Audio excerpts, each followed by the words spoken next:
इस क्षेत्र में, शिक्षा के क्षेत्र में बहुत लगाव है। मैंने काफ़ी अध्ययन किया है, सब कुछ जाना समझा है। उसी के दौरान मैंने निर्वाचन आयोग भी पढ़ा, तो मुझे जो हिम्मत आई ना लड़ने की, निर्वाचन आयोग को पढ़ने के बाद आई। और जो विधायक का पद होता है ना, यदि किसी विधानसभा में एक अच्छा विधायक बन जाए ना, तो आपने देखा होगा गढ़ाकोटा विधानसभा, बुधनी विधानसभा, वो क्षेत्र पूरा जगमगा सा जाता है एकदम। कि मैं कोई ऐसा छोटी मानसिकता का या कोई इतना छोटा व्यक्तित्व तो नहीं हूं कि मैं किसी के डलवाने से फॉर्म डालूं। मैंने खुद अपने निर्णय से स्वतंत्रता पूर्वक, तो मुझे इस चैनल के माध्यम से प्रॉमिस करता हूं कि मैं अपना पूरा जीवन समर्पित कर दूंगा इस विधानसभा चुनाव के लिए। मैं अपना सब कुछ निछावर कर दूंगा, पूरा जीवन इसी के लिए लगा दूंगा, ले जा पाए और आगे मंत्री बने, मुख्यमंत्री बने, केंद्र में जाए, केंद्र में मंत्री बने, कैबिनेट मंत्री बने और प्रधानमंत्री बने। नमस्कार, मैं हूं इम्तियाज चिश्ती और इस वक्त पथरिया विधानसभा से निर्दलीय प्रत्याशी के रूप में चुनावी मैदान में नीलेश कुमार पटेल उतरे हैं। आखिर क्यों उतरे, हम खुद उनसे जानेंगे। नीलेश जी, स्वागत है हमारे चैनल में आपका। जी। पथरिया विधानसभा से जी, निर्दलीय प्रत्याशी जी। किस मकसद के तहत आप चुनावी मैदान में हैं, जब जहां पर भाजपा, कांग्रेस और बसपा के बड़े बड़े लीडर मैदान में हैं और वहां आपने भी अब एक सेंध मारने की कोशिश की, क्या मकसद था? सबसे पहले तो बहुत बहुत धन्यवाद आपका कि हमें आपने इस मंच पर आने का मौका दिया और आपके माध्यम से हम अपनी बात हम अपने संपूर्ण पथरिया विधानसभा क्षेत्र में पहुंचा सकते हैं। ऐसी कौन सी बात है जो आप पथरिया क्षेत्र के आवाम को बताना चाहते हैं? सबसे पहले तो मैं ये बताना चाहूँगा कि मैंने फॉर्म क्यों भरा। जैसे आपने बोला कि बड़ी बड़ी पार्टियाँ, बड़े बड़े लोग इस मैदान में हैं, तो ऐसी कोई बात नहीं है। निर्वाचन क्षेत्र, खैर वो सबको अधिकार है, सब चुनाव लड़ सकते हैं। कैसे मन में आया कि चुनाव लड़ा जाए? मेरे मन में बहुत समय से ये बात है कि युवाओं को, पढ़े लिखे युवाओं को भी इस क्षेत्र में आना चाहिए, क्योंकि विधायक जो होता है ना, विधायक बहुत ही महत्वपूर्ण होता है किसी भी क्षेत्र के लिए। और जो विधायक का पद होता है ना, यदि किसी विधानसभा में एक अच्छा विधायक बन जाए ना, तो आपने देखा होगा गढ़ाकोटा विधानसभा, बुधनी विधानसभा, वो क्षेत्र पूरा जगमगा सा जाता है एकदम से।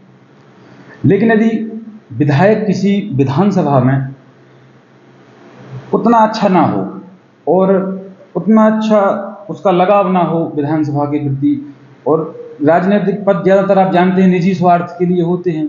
एक बार बन गए, चुनाव में खूब खर्च किया, फिर उसकी भरपाई की। आपका क्या मकसद रहेगा अगर जनता मौका देती है? मैं चाहता हूं कि जैसे विधायक जो हमें बनाना चाहिए अपने क्षेत्र का जो विधायक बनाना चाहिए ना, तो हमें ऐसा विधायक बनना चाहिए, किसी भी जाति, समाज, इन सब से उठकर हमें एक ऐसा विधायक चुनना चाहिए जो योग्य हो, विधानसभा का विकास कर सके और उसको श्रेष्ठ, सबसे ऊपर, सर्वोच्च ले जा पाए और आगे मंत्री बने, मुख्यमंत्री बने, केंद्र में जाए, केंद्र में मंत्री बने, कैबिनेट मंत्री बने और प्रधानमंत्री बने। तभी हमारे क्षेत्र का भी तो विकास होगा ही, इसके अलावा हमारे राज्य का भी होगा और साथ में देश का भी होगा। कहीं ना कहीं मन में ये टीस रहती थी। जी, उसी टीस के तहत आप मैदान में उतरे। जी। हमने सुना है फॉर्म निकालने की भी आप पर दबाव पड़ा। हाँ, बहुत। देखो, सबसे पहले तो मैं आपको क्लियर कर दूं, बहुत सारे लोगों को ये लग रहा है कि हमें किसी ने किसी की वोट काटने के लिए या किसी को नुकसान पहुंचाने के लिए खड़ा किया है। तो सबसे पहले मैं बता दूं, इतना कमजोर व्यक्तित्व मेरा नहीं कोई मुझे खड़ा कर सके। ऐसा मैं पूर्णतः स्वतंत्र हूं। इंजीनियरिंग ग्रेजुएट, मध्य प्रदेश के सबसे best college MITS engineering college से मेरी ग्रेजुएशन है। उसके बाद में मैंने लगातार 5 साल से मैं MPPS की तैयारी कर रहा हूं। मेरा इस क्षेत्र में, शिक्षा के क्षेत्र में बहुत लगाव है। मैंने काफ़ी अध्ययन किया है, सब कुछ जाना समझा है। उसी के दौरान मैंने निर्वाचन आयोग भी पढ़ा, तो मुझे जो हिम्मत आई ना लड़ने की, निर्वाचन आयोग को पढ़ने के बाद आई कि ये सबका अधिकार है और उसमें कोई दिक्कत नहीं है, कोई भी प्रत्याशी हो। तो मैं जो आपको बात बताऊं, क्षेत्रीय जब मैंने नामांकन फॉर्म डाला तो एक चर्चा चली कि मुझे किसी के वोट काटने उतारा गया है। लेकिन मैंने आपको बता दिया, मेरी ना किसी से प्रतिस्पर्धा है, ना मुझे कोई आर्थिक लाभ दिया गया है, ना कोई सामाजिक दबाव है। और आपका ज़्यादा समय नहीं लूंगा, मैंने फॉर्म डाला है। मैं जानता हूं कि जो मेरा आधार है, राजनीतिक मेरा कोई बैकग्राउंड नहीं है, जनसंपर्क नहीं है, फिर भी मैं आने वाले समय में अपने विचार रखूंगा। यदि आपको लगे कि मैं सही हूं और सारे प्रत्याशियों में, मैं ये नहीं कहता आप मुझे वोट दीजिए, अगर सारे प्रत्याशियों में आप मुझे सोचें, समझें, विचार करें, उसके बाद में अगर आपको लगूं कि मुझे विधायक बनाना है तो आप मुझे वोट दीजिए। अगर आपने मुझे विधायक बनाया तो मैं आपके इस चैनल के माध्यम से प्रॉमिस करता हूं कि मैं अपना पूरा जीवन समर्पित कर दूंगा इस विधानसभा चुनाव के लिए। मैं अपना सब कुछ निछावर कर दूंगा, पूरा जीवन इसी के लिए लगा दूंगा और दिन रात मेहनत करूंगा और इसको ना जाने कहां से कहां ले जाऊंगा।